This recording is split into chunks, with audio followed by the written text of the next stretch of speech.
যে রামপু ভাই ইরানের সভ্যতা নিশ্চিহ্ন করে দেওয়ার হুঙ্কার দিয়া একদিন পরে ইরানের সাথে যুদ্ধবিরতি করেছে।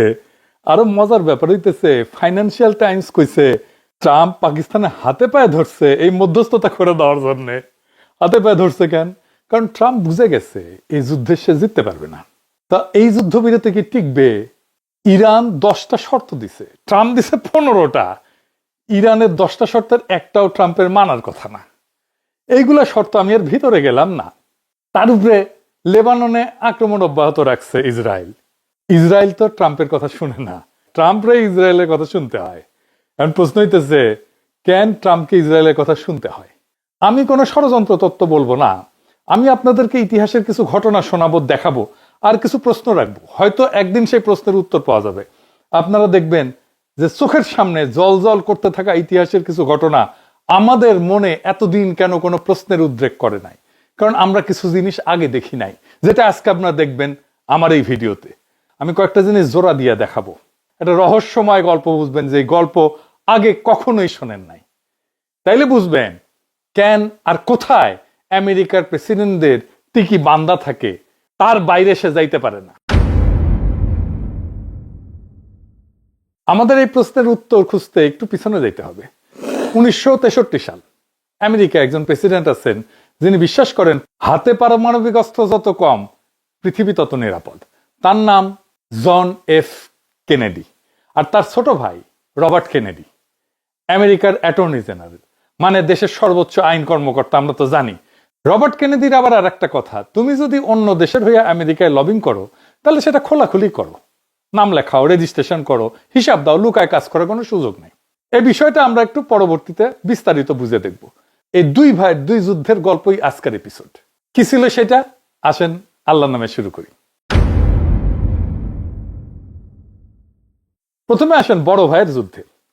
ইসরায়েলের দক্ষিণে নেগেভ মরুভূমি, মাইলের পর মাইল বালি আর পাথর, মাঝখানে একটা জায়গা ডিমোনা। সেইখানে ফ্রান্সের সাহায্যে তৈরি হইতেছে একটা পারমাণবিক রিয়াক্টর, পারমাণবিক চুল্লি। ইসরায়েলের প্রধানমন্ত্রী ওই সময়কার বেন গুরিয়ন পার্লামেন্টে দাঁড়ায় বলল, আমরা এটা বিদ্যুৎ আর গবেষণার জন্য ব্যবহার করব, সম্পূর্ণ শান্তিপূর্ণ। কিন্তু কেনেডি এই কথা বিশ্বাস করলেন না। শুধু বিশ্বাস করলেন না, না উনি প্রকাশ্যে বললেন এই কথাটা। শোনেন, সম্ভবত এই ভিডিওটা আগে আপনারা দেখেন। এডিটর সাহেব সাবটাইটেল দিয়ে দিয়েন। I have made it clear to the Israeli leadership that I do not support their expansionist ideas. The indigenous people of that land have rights that cannot be ignored. We must find a fair solution, not one dictated by any single group. শুনেছেন, আমেরিকার president ইসরায়েলের সবচেয়ে বড় মিত্র দেশের president, উনি কইতেছেন সম্প্রসারণবাদী চিন্তা ভাবনা আমি সমর্থন করি না। উনি কইতেছেন ওইখানে যারা আছে আদি বাসিন্দা, তাদের অধিকার আছে। এই কথা বলছে 60 বছরেরও আগে। এখন আসেন আমরা কেনেডি ক্ষমতায় আসার আগের দিনে আসি। 20 জানুয়ারি 1961 সাল। শেষবারের মতো হোয়াইট হাউসে গেলেন, ট্রানজিশন হচ্ছে, ট্রানজিশন মিটিং এ আইজেনহাওয়ারের সাথে বসিছেন। কেনেডি জিজ্ঞেস করলেন কোন কোন দেশ পারমাণবিক বোমা বানাইতে চাইতেছে। Secretary of state Christian hater সরাসরি কইলেন দুইটা দেশ, ইসরায়েল আর ইন্ডিয়া। সেটা ছিল প্রথম ধাক্কা কেনেডির জন্য। কিন্তু কেনেডির জন্য পারমাণবিক অস্ত্র শুধু কূটনৈতিক সমস্যা ছিল না, এটা ছিল মানব জাতির অস্তিত্বের প্রশ্ন। ক্ষমতায় আসার মাত্র 8 মাসের মাথায় উনি জাতিসংঘ সাধারণ পরিষদের দ্বারায় ভাষণ দিলেন। কি বললেন ওই ভাষণে? বললেন যুদ্ধের অস্ত্র আমাদের শেষ করার আগেই আমাদের ওই যুদ্ধের অস্ত্রকে শেষ করতে হবে। শোনেন বক্তৃতাটা। Today, every inhabitant of this planet must contemplate the day when this planet may no longer be habitable. Every man, woman, and child lives under a nuclear sword of Damocles, hanging by the slenderest of threads, capable of being cut at any moment by accident or miscalculation or by madness. The weapons of war must be abolished before they abolish us. এই মানুষটা যখন জানলেন Israel গোপনে বোমা বানাইতেছে, উনি চুপ করে বসে থাকবেন? থাকবেন না। এরপরে তিনি কি করলেন? এপ্রিল 1963 সাল কেনেডি একের পর এক চিঠি লিখতেছেন ইসরায়েলের প্রধানমন্ত্রীকে। আগে আইজেনহাওয়ারের আমলে একবার পরিদর্শন হয়েছিল ডিমোনায়, ওইখানে যেখানে পারমাণবিক চুল্লি বসাইছে, সেটা ছিল একটা তামাশার মতো। ইসরায়েলেরা আমেরিকান বিজ্ঞানীদের 40 মিনিটের একটা ক্যাজুয়াল ভিজিট দিয়ে ঘুরাই ফিরে দেখে শুনে আনিছে আর কি। তাও কইছে যে দেখলেন তো কিছুই নাই আমাদের এখানে, আমরা ক্লিন পরিষ্কার, আর প্যাডে দিল তাদেরকে আমেরিকা। কেনেডি বললেন ওই খেলা আর চলবে না, এইবার ঠিক মতো পরিদর্শন হবে, রাইট ওয়েতে পরিদর্শন হবে। একটা পারমাণবিক কেন্দ্র যেভাবে পরিদর্শন করতে হয় টেক্সট বুক, সেইভাবে হবে। বছরে 2 বার, 1 বার না। প্রত্যেকটা ঘর, প্রত্যেকটা ল্যাব, প্রত্যেকটা যন্ত্র ফুল অ্যাক্সেস দিতে হবে। কোনো ছোটখাটো টুর না, পুরা ইন্সপেকশন হবে। আর চিঠিতে একটা কথা লিখলেন, কূটনীতিক ভাষা, এটা কিন্তু হুমকি। উনি বললেন যদি আমরা নির্ভরযোগ্য তথ্য না পাই তাহলে ইসরায়েলের প্রতি আমেরিকার সমর্থন এবং প্রতিশ্রুতি গুরুতরভাবে ক্ষতিগ্রস্ত হবে। এটা শুনে ইসরায়েলি বিমান বাহিনীর প্রাক্তন প্রধান মেজর জেনারেল ড্যান তোলকোভস্কি আশঙ্কা করলেন যে কেনেডি হয়তো ডিমোনায় সরাসরি আমেরিকান সেনা পাঠিয়ে দিতে পারেন। আর বেন গুরিয়ান পদত্যাগ করলেন এই হুমকিতেই। কেউ বলে বয়সের কারণে করছে, কেউ বলে স্বাস্থ্যের কারণে, কিন্তু টাইমিংটা দেখেন, কেনেডির চাপের ঠিক মাঝখানে উনি পদত্যাগ করলেন। নতুন প্রধানমন্ত্রী আসলেন, ওনার নাম হইতেছে লেভি এশকল। 10 দিনের মাথায় তার ডেস্কে আবার আর একটা চিঠি এসে পড়লো, কেনেডির আর একটা চিঠি, আগেরটার চেয়ে আরো কড়া। এশকল 7 সপ্তাহ ধরে 8টা ড্রাফট তৈরি করলো, অবশেষে রাজি হইলো যে আচ্ছা ঠিক আছে আসেন দেখেন, কিন্তু কবে আসবেন, কতবার আসবেন, কতক্ষণ থাকবেন, এই সমস্ত কিন্তু পরিষ্কার করলেন না, ঝাপসা করে রাখলেন। এইবার আমরা আরেকটা গল্পে ফিরে যাব, তার ভাইয়ের গল্পে, সাথে কেনেডির ছোট ভাইয়ের যুদ্ধটা দেখব। এই ছোট ভাইয়ের যুদ্ধ বুঝতে হইলে আগে একটা জিনিস বুঝতে হবে, আমেরিকান জায়নিস্ট কাউন্সিল কি জিনিস, এটা আসলে কি করত। নামটা শুনলে মনে হয় যে আমেরিকান একটা সংগঠন, তাই না? অফিস আমেরিকায়, কর্মীরা আমেরিকান, না, পুরাই উল্টা। 1963 সালে সিনেটর ফুলব্রাইট বলে একটা স্কলারশিপ আছে কিন্তু, জানেন তো? ওই ফুলব্রাইট উনি যখন সিনেটে ফরেন রিলেশনস কমিটিতে ছিলেন তখন একটা তদন্ত শুরু করলেন এই আমেরিকান জায়নিস্ট কাউন্সিলের বিরুদ্ধে। ওইখানে দেখা গেল যে আমেরিকান জায়নিস্ট কাউন্সিল ছিল আমেরিকায় ইসরায়েলের প্রভাব বিস্তারের সবচেয়ে কার্যকর নেটওয়ার্ক গুলোর একটা। এরা কিভাবে কাজ করত? সেই সুদূর জেরুজালেমে বসে আছে জুইস এজেন্সি, ইসরায়েল সরকারের একটা আধা সরকারি সংগঠন। সেখান থেকে টাকা আসতেছে নিউ ইয়র্কে জুইস এজেন্সির আমেরিকান শাখায়, সেখান থেকে টাকা যাইতেছে আমেরিকান জায়নিস্ট কাউন্সিলে। 8 বছরে $50 লক্ষ বেশি। এই সময় আজকের হিসাবে সেটা প্রায় $4-5 কোটি হবে আর কি। কিন্তু শুধু টাকার অঙ্কটা শুনলে পুরো ছবি বোঝা যাবে না টাকাটা কোথায় খরচা হইতেছিল। সেটা দেখেন, আমেরিকার একটা নিউজ সার্ভিস ছিল, নাম ছিল জুইস টেলিগ্রাফিক এজেন্সি, যেটা ইহুদি সম্প্রদায়ের পত্রিকার প্রকাশনাগুলোতে খবর সরবরাহ করতো, মানে নিউজ এজেন্সি। আমরা দেখি না এপি একটা নিউজ এজেন্সি, বাসস একটা নিউজ এজেন্সি, ও বিভিন্ন পত্রিকায় খবর সরবরাহ করে। তো এই ইহুদি পত্রিকাগুলোতে খবর সরবরাহ করতো, স্বাধীন একটা সংবাদ সংস্থা। এই আমেরিকান জার্নালিস্ট কাউন্সিলের টাকায় সেটা কিনে নেওয়া হলো, নিয়ন্ত্রণ নেওয়া হলো। এরপর থেকে আমেরিকার ইহুদি প্রকাশনগুলোতে যে খবর যাইতেছে সেটা ইসরায়েল সরকারের ফিল্টার দিয়ে যাইতেছে, তাই না? আমাদের দেশে যেমন ফুন্দের আলো আর দিল্লি স্টার, ওখানে যা বয়ান আছে তার দিল্লির বয়ান, তাই না? ইন্ডিয়ার একটা নিউজ এজেন্সি আছে ANI, ওটা হইতেছে মোদির এজেন্সি। ওখান থেকে যে সমস্ত খবর যায় সেগুলো সব মোদির খবর। আমেরিকার বড় বড় ম্যাগাজিনে ইসরায়েলের পক্ষে আর্টিকেল ছাপানো হইতেছে, রেডিও টিভিতে ইসরায়েলের সমর্থনে অনুষ্ঠান হইতেছে, খ্রিস্টান পাদ্রী, বিশ্ববিদ্যালয়ের অধ্যাপক, সাংবাদিক, এদের ভর্তুকি দিয়ে ইসরায়েলের ভ্রমণে পাঠানো হইতেছে, যাতে ফিরে এসে তারা ইসরায়েলের পক্ষে কথা বলে। ঠিক একইভাবে বাংলাদেশে ইন্ডিয়া কিন্তু কাজ করে না? বাংলাদেশ থেকে কি পরিমাণে সাংবাদিক, শিক্ষাবিদ, ব্যবসায়ী, শিল্পীদের ইন্ডিয়া নিয়ে যায় কল্পনা করতে পারবেন না। এই যে চ্যানেল আয়ের যে দীপ্তি চৌধুরী, ওরাও নিয়ে গেছিল হাসিনা পড়ার আগে, তখনও কিন্তু সে এত প্রমিনেন্ট হয়নি। তাহলে বুঝেছেন তো, ওই পর্যায় পর্যন্ত যদি যায়, তাদেরকে নিয়ে যায়, তাহলে কি পরিমাণে লোকজনকে ওখানে নিয়ে যায়।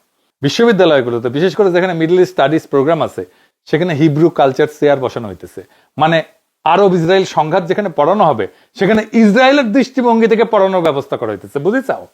কংগ্রেসম্যানদের সরাসরি লবিং করা হয়েছে, টাকা দেওয়া হইতেছে। আর যে পত্রিকা বা সংগঠন ইসরায়েলের সমালোচনা করতেছে তাদের বিরুদ্ধে সিন্ডিকেট করে ঝাঁপে পড়িচ্ছে, আক্রমণ চালানো হইতেছে। আমার ফেসবুক পেজে দেখেন না, ঝাঁপে পড়ে আমার উপরে ঠিক উমকা করে। সিনেটর ফুলব্রাইট রিপোর্ট লিখলেন। উনি কি বললেন এই রিপোর্টে? বললেন আমেরিকান জার্নালিস্ট কাউন্সিল হইতেছে একটা মুখোশ, ইসরায়েলের সরকার সরাসরি আমেরিকা এসে লবিং করলে তো ধরা পড়ে যাবে, আইনে রেজিস্টার করতে হবে, হিসাব দিতে হবে। তাই মাঝখানে আমেরিকান জায়নিস্ট কাউন্সিলকে দাঁড় করানো হয়েছে, যাতে দেখতে মনে হয় আমেরিকানরা নিজেরা ইসরায়েলের পক্ষে কাজ করতেছে, কিন্তু আসলে পুরো অপারেশনটা চালাইতেছে ইসরায়েল সরকার তার নিজের টাকায়। বোঝা গেছে? আর সবচেয়ে মজার ব্যাপার কি জানেন? আমেরিকান জায়নিস্ট কাউন্সিলকে কেউই বাইরে থেকে কিন্তু ধরাই দেয়নি, ফুলব্রাইটের হিয়ারিং এ তারা নিজেরাই স্বীকার করছে আমাদের চালানোর টাকা প্রায় পুরোটাই আসে জুইস এজেন্সি অফ ইসরায়েল থেকে। নিজের মুখে বলছে, স্বীকার করছে।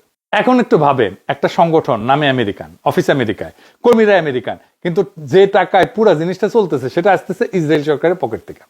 আর সেই টাকা দিয়ে কি হইতেছে?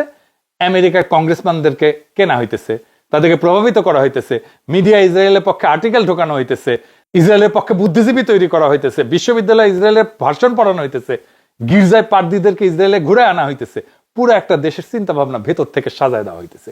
ঠিক এইভাবেই বাংলাদেশে ইন্ডিয়া কাজ করে, একই সিস্টেমে কাজ করে। তো আমেরিকান আইনে এই ধরনের কাজকে কি বলে? যে বিদেশি এজেন্টের কাজ।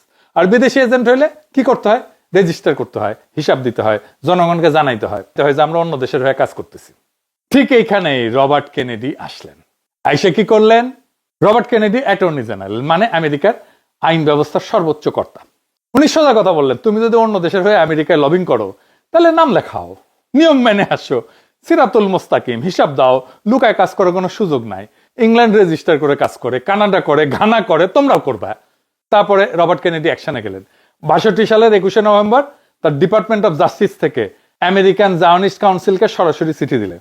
চিঠিতে লেখা থাকলো যে আপনারা জুইস এজেন্সি ফর ইসরায়েলের টাকায় চলেন, এই টাকা নেওয়ার মানেই হলো আপনারা বিদেশি এজেন্ট, আইন অনুসারে রেজিস্ট্রেশন করেন, টাকার হিসাব দেন, কারে কি দিচ্ছেন সেটা বলেন। আমেরিকান জায়নিস্ট কাউন্সিল কি করলো?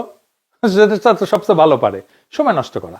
বললো আমরা 120 দিন সময় দেন, আমরা 120 দিন পরে দিচ্ছি। 120 দিন চলে গেল, পার হয়ে গেল, বললো আরেকটু সময় দেবেন। তারপরে আরো মাসের পর মাসে ঘুরাইতেছে। আর এইদিকে হিয়ারিং চলতেছে, ফুলব্রাইটের হিয়ারিং, একটার পর হিয়ারিং করতেছে, নতুন নতুন তথ্য বের হয়ে আসতেছে। কত টাকা আসছে, কোথায় গেছে, কাকে দেওয়া হয়েছে, কি করানো হয়েছে, কি কাজ করানো হয়েছে, সব। অগাস্টের 16 তারিখ 1963 সালে ডিপার্টমেন্ট অফ জাস্টিস একটা রিপোর্ট দিল। রিপোর্টে পরিষ্কার লেখা, আমেরিকান জায়নিস্ট কাউন্সিলের তাৎক্ষণিক রেজিস্ট্রেশনে জোর দিতে হবে, দেরি করা যাবে না। তারপরে অক্টোবরে আবার একটা চিঠি দিল, 11 তারিখে 1963 সালে ডিপার্টমেন্ট অফ জাস্টিস থেকে আর একটা চিঠি। এইবার লেখা 72 ঘন্টার মধ্যে জবাব দেন। 6 দিন পর অক্টোবর 17 আমেরিকান জায়নিস্ট কাউন্সিলের আইনজীবী জাস রিকফিল্ড, খুব নাম করা আইনজীবী, উনি ছুটে গেলেন ডিপার্টমেন্ট অফ জাস্টিসে, কর্মকর্তাদের সামনে বসলেন। আর যা বললেন সেটা শুনলে বুঝবেন এই লবি কতটা শক্তিশালী ছিল। উনি বললেন রেজিস্ট্রেশন করতে বলবেন না, কারণ আমরা যদি বিদেশি এজেন্ট হিসেবে নাম লেখাই তাইলে আমেরিকান কাউন্সিল ফর জুডাইজম, যারা জায়নিজমের বিরোধী, তারা এটা নিয়ে এমন কাউ শুরু করে দেবে, প্রচার চালাবে, প্রোপাগান্ডা চালাবে, যে পুরা জায়নিস্ট আন্দোলনটাই আমেরিকায় শেষ হয়ে যাবে। আপনারা কি চান জায়নিস্ট আন্দোলন শেষ হয়ে যাক? উনি বললেন আমাদের মাফ করে দেন, আমার ক্লায়েন্টরা কোনো কাগজে সইটই করতে পারবে না, বিদেশি এজেন্টে কোনো ফর্ম পূরণ করবে না। ভাবেন, আমেরিকার ডিপার্টমেন্ট অফ জাস্টিস বলতেছে রেজিস্ট্রেশন করো, আর লবি গ্রুপ বলতেছে না আমরা করতে পারবো না। আমেরিকান সরকারকে না বলতেছে একটা লবি গ্রুপ। এখন পুরো ছবিটা একবার দেখেন। দুই ভাই দুই দিক দিয়া একই সময় দুই দিক থেকে ইসরায়েলকে চেপে ধরিছে। বড় ভাই জন কেনেডি চিঠির পর চিঠি লিখিচ্ছেন, ইসরায়েলের প্রধানমন্ত্রীকে পারমাণবিক অস্ত্র বানাইতে দেবো না, ল্যাব খুলে দেখাও। আর ছোট ভাই রবার্ট কেনেডি বলতেছেন ইসরায়েলি লবিকে আমেরিকায় লুকায় রাজনীতি করতে দেব না, নাম লেখাও, হিসাব দাও। আর সবচেয়ে অবাক ব্যাপার কি, এই দুইটা যুদ্ধই চলতেছিল পর্দার আড়ালে। সাধারণ আমেরিকানরা কিন্তু জানতো না, সাধারণ ইসরায়েলিরা জানতো না। শুধু দুই দেশের মুষ্টিমেয় কয়েকজন ঊর্ধ্বতন কর্মকর্তা বুঝতে পারতেছিলেন একটা বিশাল ঝড় আসছে। কি সেই ঝড়? নভেম্বর 22, 1963, ডালাস, টেক্সাস, দুপুর 12:30। প্রেসিডেন্ট কেনেডি ডিলি প্লাজা একটা ওপেন টপ লিমুজিনে বসে আছেন, পাশে ফার্স্ট লেডি জ্যাকলিন। রাস্তার দুই পাশে হাজার হাজার মানুষ, রোদ উঠছে, সবাই হাত নাড়তেছে, চমৎকার একটা দিন। হঠাৎ তারপর আর একটা, জন এফ কেনেডি, আমেরিকার 35তম প্রেসিডেন্ট, আর নাই। আর তারপর সবকিছু পাল্টে গেল। পাল্টায় কি হলো? ক্ষমতায় আসলেন লিন্ডন বি জনসন, কেনেডির ভাইস প্রেসিডেন্ট। এই মানুষটাকে ইতিহাসবিদরা বলেন ইসরায়েলের সবচেয়ে ঘনিষ্ঠ আমেরিকান বন্ধু। কেনেডি যেখানে ইসরায়েলকে প্রত্যেকটা পদক্ষেপে চ্যালেঞ্জ করছিল, জনসন এসে সেই চ্যাপ্টার ক্লোজ করে দিল। জীবনের কথা তোলেননি, তুলছেন, কিন্তু কেনেডির মতো করে টেবিল ঠুকে বলেন নাই বছরে 2 বার ইন্সপেকশন করতে দিতে হবে, যে দাবি কেনেডি করছিলেন সেটা করেন নাই, চুপচাপ ভুলে গেলেন। বছরে একবার ইন্সপেকশন হইল 1964 থেকে 1969 পর্যন্ত, 6 বছরে 6 বার। আর ইসরায়েলেরা এই সুযোগটা কাজে লাগাইলো। তারা রিয়েক্টরের ঠিক নিচে মাটির তলায় গোপনে বানায় ফেললো একটা প্লুটোনিয়াম রিপ্রসেসিং প্ল্যান্ট, মানে বোমা বানানোর কাঁচামাল তৈরির কারখানা, যাতে আমেরিকান পরিদর্শকরা না দেখে। তার জন্য কি করলো জানেন? এলিভেটরের সামনে ভুয়া দেওয়াল তুলে দিল, একটা পুরা ভুয়া কন্ট্রোল রুম বানাইলো, ভুয়া প্যানেল, ভুয়া কম্পিউটার, ভুয়া মিটার, সব ভুয়া, যাতে আমেরিকান বিজ্ঞানীরা এসে দেখে মনে করে হ্যাঁ এটা 24 মেগাওয়াটের একটা ছোট্ট গবেষণা রিয়েক্টর, অস্ত্রের কোনো ব্যাপারের মধ্যে নাই। বলবে অস্ত্র বানাইতেছো, কই না তো। আর আমেরিকান জায়নিস্ট কাউন্সিল সেই 72 ঘন্টার ডেডলাইন মনে আছে না, যেটা অক্টোবরের 11-তে দেওয়া হয়েছিল, সে ডেডলাইনের উত্তর আর কোনোদিন আসেনি। কেনেডি মারা যাওয়ার পর ডিপার্টমেন্ট অফ জাস্টিসের চ্যাপ্টার যেন বরফের মতো গলতে শুরু করলো।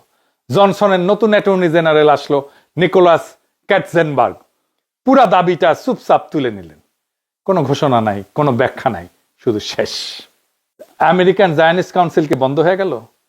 হ্যাঁ, নাম হিসাবে বন্ধ হইলো, কিন্তু যে কাজটা করতো লবিং, প্রচার, কংগ্রেসের প্রভাব বিস্তার, সেটা কিন্তু থামলো না। সেটা চলে গেল একটা নতুন সংগঠন, নতুন নামে, নতুন রিপ্যাকেজিং হয়ে, কিন্তু একই কাজ। সেই সংগঠনের নাম আপনারা সবাই জানেন, AIPAC, American Israel public affairs committee. আজ যেটা আমেরিকান রাজনীতির সবচেয়ে শক্তিশালী লবি। মানে কি দাঁড়ালো? কেনেডি ভাইরা যে দুইটা যুদ্ধ লড়তেছিলেন, একটা ইসরায়েলের পারমাণবিক অস্ত্র বন্ধ করা, আর একটা ইসরায়েলের গোপন লবিকে আইনের আওতায় আনা, দুটাই তারা আগায় যাচ্ছিলেন, দুইটাতেই ইসরায়েল পিছু হটতেছিল। তারপর একটা গুলি হলো ডালাসে, দুইটা যুদ্ধই শেষ। এইবার আর এক ভাইয়ের কপালে কি ঘটলো সেটা দেখি।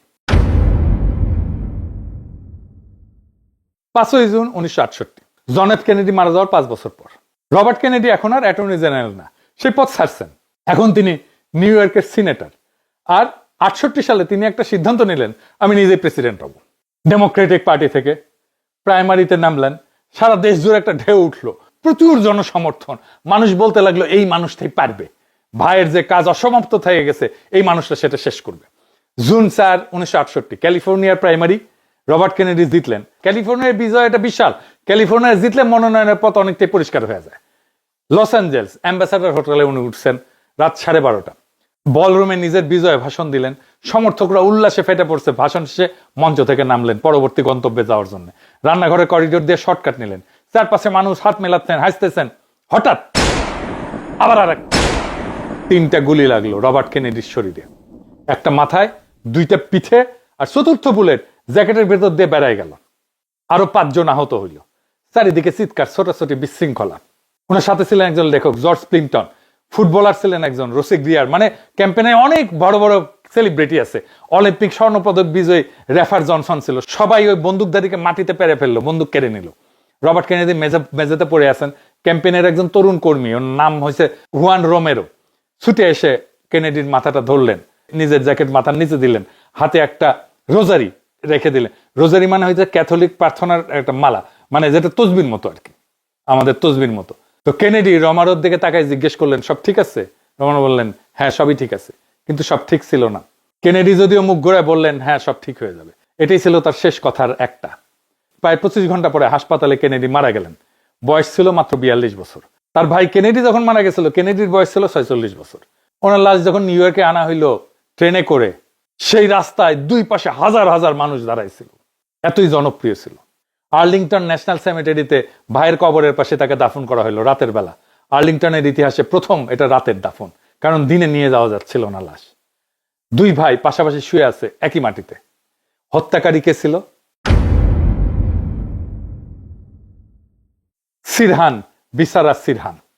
24 বছর বয়সী ছেলে, জন্ম জেরুজালেমে, ফিলিস্তিনি পরিবারে, খ্রিস্টান। কিন্তু হত্যাকাণ্ডটাকে এত সোজাসাপটা, একজন রাগী ফিলিস্তিনি ছেলে একটা হত্যাকাণ্ড ঘটাইলো না, কারণ কিছু জিনিস মেলে না। সিরহানের বন্দুকে ছিল 8 রাউন্ড গুলি। ঘটনাস্থলে একটা অডিও রেকর্ডে, যেটা পুলিশ সাংবাদিক স্তানিস্লাভ প্রুজেনস্কি ধরছিলেন, সেখানে 13টা গুলির শব্দ শোনা যায়। 8 রাউন্ডের বন্দুকে 13টা গুলি কিভাবে? আরেকটা ব্যাপার, যে গুলিটা কেনেডিকে মারছিল সেটা তার কানের পেছন দিকে লাগছিল, যেটাতে মারা গেছিল সে, মানে পেছন দিক থেকে গুলি আসছে। কিন্তু প্রত্যক্ষদর্শী সবাই বলছেন সিরহান ছিল সামনে, কেনেডির মুখোমুখি। তাহলে পেছন থেকে গুলি করলো কে? সবচেয়ে চাঞ্চল্যকর কথাটা কে বলছে জানেন? রবার্ট কেনেডির নিজের ছেলে, রবার্ট কেনেডি জুনিয়র। তিনি মাসের পর মাস তদন্ত করছেন, কারাগারে গিয়া সিরহানের সাথে দেখাও করছেন। তারপর তিনি বলছেন যে তিনি বিশ্বাস করেন দ্বিতীয় একজন বন্দুকধারী ছিল সেই রাতে, আর রবার্ট কেনেডির ছেলে সিরহানের প্যারোলের পক্ষে মত দিয়েছিলেন যে তাকে প্যারোলে ছেড়ে দেওয়া হোক। নিজের বাবার হত্যাকারী বললে যাকে ছাড়ে দেওয়া হইতেছে তার প্যারোলের পক্ষে বাবার নিজের ছেলে বলতেছে, এটা একটু অদ্ভুত লাগতেছে না? তাইলে আসেন পুরো গল্পটা আরেকবার পেছন থেকে দেখি। 1963 সাল, দুই ভাই দুইটা যুদ্ধ, একটা ইসরায়েলের পারমাণবিক অস্ত্র বন্ধ করা, আর একটা আমেরিকার ভেতরে ইসরায়েলি গোপন লবিং বন্ধ করা। দুইটাতে তারা এগিয়ে যাইতেছিলেন, দুটাতে ইসরায়েল পিছু উঠতেছিল। নভেম্বর 22 বড় ভাইকে গুলি করা হলো, পরের দিন থেকে সবকিছু উল্টায় গেল। ডেমোনার চাপ শেষ, রেজিস্ট্রেশনের দাবি শেষ, ইসরায়েল চুপচাপ পারমাণবিক শক্তি হয়ে উঠল। আমেরিকান জায়নিস্ট কাউন্সিল নাম বদলে AIPAC হয়ে গেল। আজকাল আমেরিকান রাজনীতির সবচেয়ে শক্তিশালী লবি। 5 বছর পর ছোট ভাই, যিনি এতদিন নিজেই প্রেসিডেন্ট হইতে চাইতেছিলেন, তাকেও গুলি করা হইল। আমি বলতেছি না কে এর পেছনে ছিল, আমি এটা জানি না, নিশ্চিতভাবে কেউই জানে না। কিন্তু কিছু প্রশ্ন আছে যেগুলো থেকে যায়। যে মানুষটা ইসরায়েলকে বোমা বানাতে দিচ্ছিলেন না, তাকে গুলি করা হইল, তারপরে ইসরায়েল বোমা পেয়ে গেল। যে মানুষটা ইসরায়েলি লবিকে আইনের আওতায় আনতে চাইতেছিলেন, 5 বছর পর তাকেও গুলি করা হইল। তারপর সেই লবি পৃথিবীর সবচেয়ে শক্তিশালী লবি হয়ে গেল। দুই ভাই দুই গুলি, আর দুইটার পরেই যারা চাপে ছিল তারা জিতে গেল। কাকতালীয় হইতে পারে, কিন্তু আপনাকে আমি জিজ্ঞেস করতেছি, আপনার কি মনে হয়? আপনার কি মনে হয় না সেই সময়ের চাইতে অনেক শক্তিশালী আজকে ইসরায়েল? আর সম্ভবত কেনেডি পরিবারের সেই ঘটনা আজকেও তারায় ফেরে সব আমেরিকান প্রেসিডেন্টকে। প্রশ্ন রেখে গেলাম, একদিন ইতিহাস তার উত্তর খুঁজে নেবে।